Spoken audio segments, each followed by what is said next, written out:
Cyberjaya, 5 Mac 2025, satu sesi taklimat kerjasama penguatkuasaan pemantauan penjualan dan iklan peranti perubatan dalam laman sesawang bersama-sama Mainik Berhad, agensi di bawah Kementerian Digital, telah diadakan di Pejabat Pihak Berkuasa Peranti Perubatan, MDA. Sesi taklimat tersebut telah dihadiri oleh 4 orang pegawai operasi dan undang-undang Mainik yang diketuai oleh Puan Naurah Muhammad bersama-sama pegawainya Puan Norlin Hussein, Puan Yo Yiling dan Encik Muhammad Noor Farhan Amdan.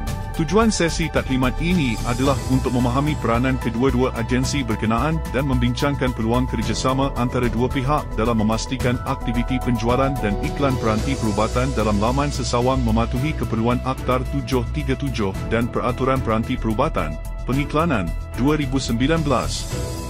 Rujuk caption untuk berita penuh.